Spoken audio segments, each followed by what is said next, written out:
drainage and other improvements along the whole length of the road too that are also, of course, of benefit.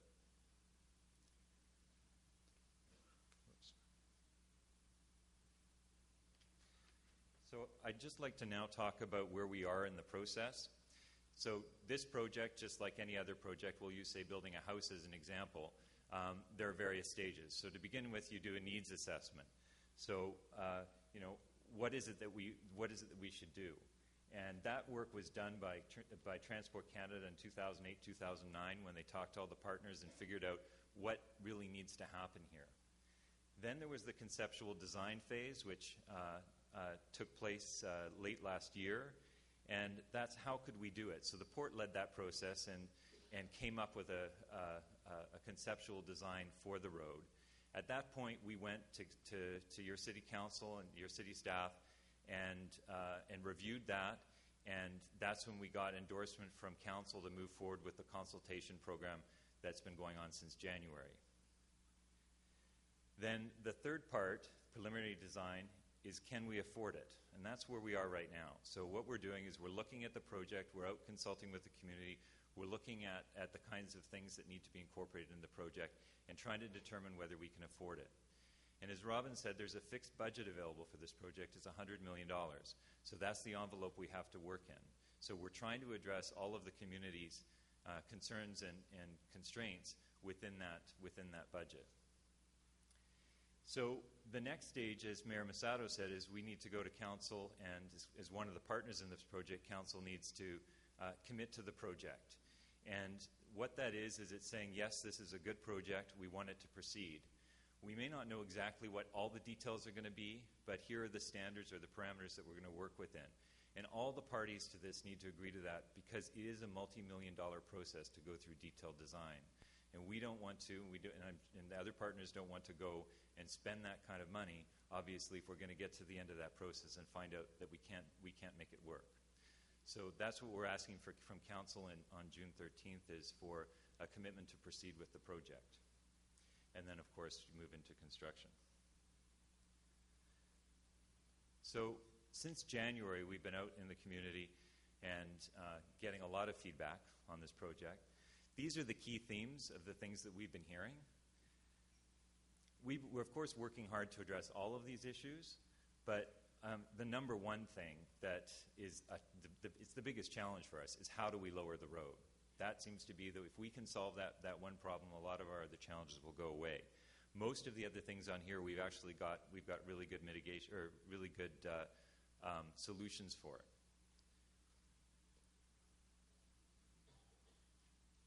The one thing that I should have mentioned this earlier. One thing I didn't mention is I did describe that this is about improving, from our perspective, about improving rail capacity and rail traffic on the port. It is not about, in any way, shape, or form, about increasing capacity on the road.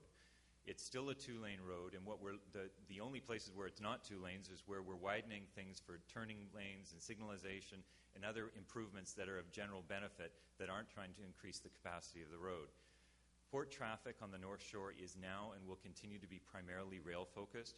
The port does not have plans for a container terminal on the North Shore, and as such, there's no expectation that there's going to be any significant increase in truck traffic.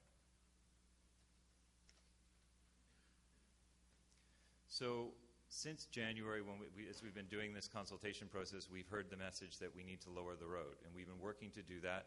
This was the last, many of you have seen this before, this was as far as we've gotten to in terms of what we can provide some certainty around in terms of the different elevations that we can get down to. The community has clearly told us that they want the road even lower. We know you want the road even lower. And as part of the detailed design process, we'll be able to give you exactly what those numbers are, just as we'll be able to address the noise mitigation, aesthetic treatments, and continue consultation about some of the finer points of the design. But we've heard that you want to have more certainty before we get to that stage. So what we're doing is we're looking right now, this is what the work that was referred to earlier that both Mayor Masato and Steve referred to.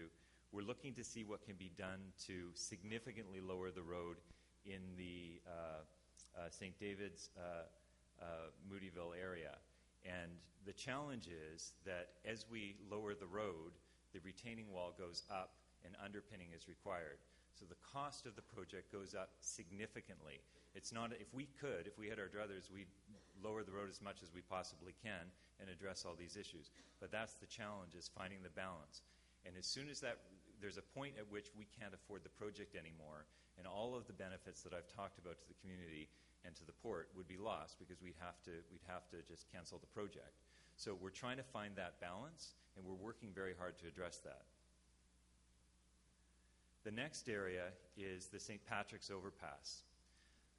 Late last week, the city asked the port if we would be prepared to consider removing the St. Patrick's Overpass. So we're beginning some technical work to look at what would be the impact of doing that on the project. We think it is feasible, but it's something we need to discuss with the other partners in the project. And the other challenge with this is, and this is something that's outside of the scope of the project, is of course we still need access to those port properties. So the city's perspective is that what we've been told is that access could be through St. George's, because it's an existing road and the kind of traffic that services those properties isn't significant, or it's significant enough that should be something that could be workable. So the city's going to have to do its own thinking about that to determine whether that's a viable option. We're going to speak to our partners to see if they're on board with the concept of doing that, and if all parties agree, that's something that could likely be feasible.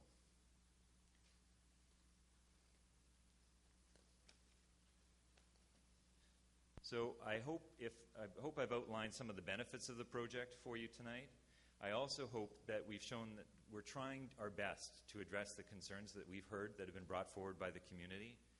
But I also don't want to create any false expectations that there's a bottomless pit of money. We have a limited project budget. We want to address the community's concerns as much as possible, but at a certain point, that tips the scales and the project becomes unaffordable. So what's at stake here is all of those benefits that I listed for the broader community. I recognize for those of you who are closest to the road, as much as we try to address the impacts, there will still be some impacts for some people. And that's the discussion, I guess, that we have to have tonight and at Council on June 13th. Thank you very much.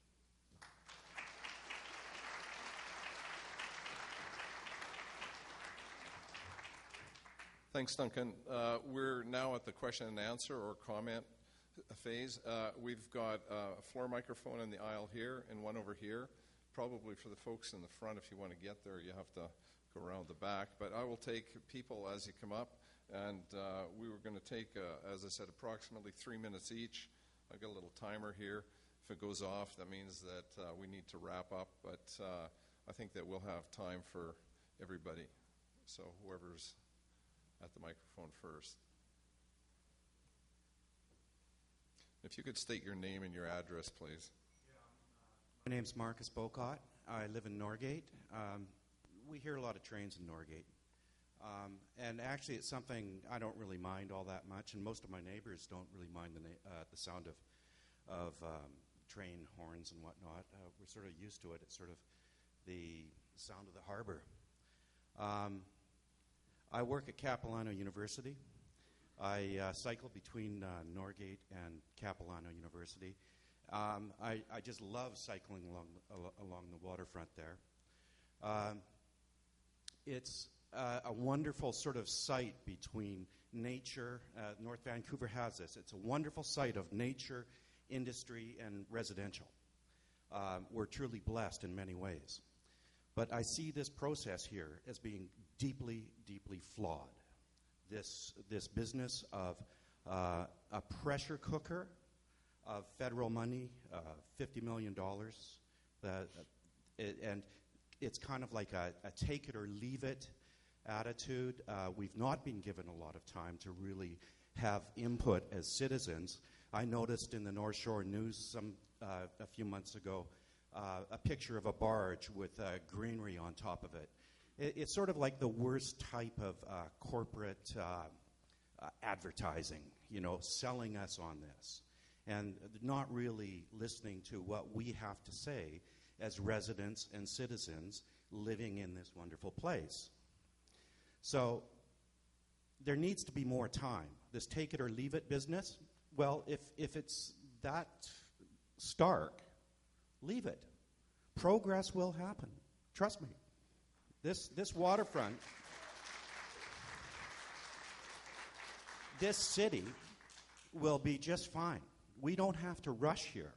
And what I'm hearing from politicians and engineer is that you guys are a little frightened by what you see here tonight in terms of public response. I mean, there's a lot of people here that don't seem to be too impressed at this take it or leave it sort of business.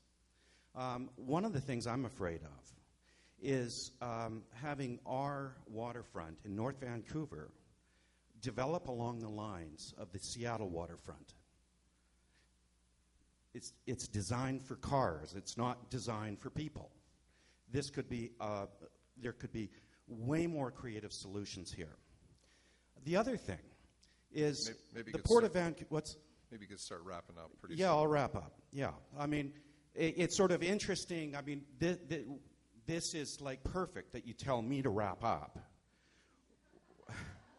When these guys.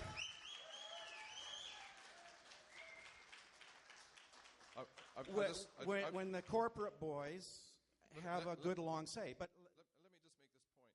You're going to have other turns. It's just there are other people, and we want to give everybody a fair shake. And that's what that's about. Yeah, no, fair enough. Yeah, that's cool. No, I'm totally into being a citizen and being polite and respectful. So maybe you could finish off then.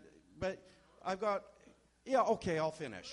I think one more thing. One more thing.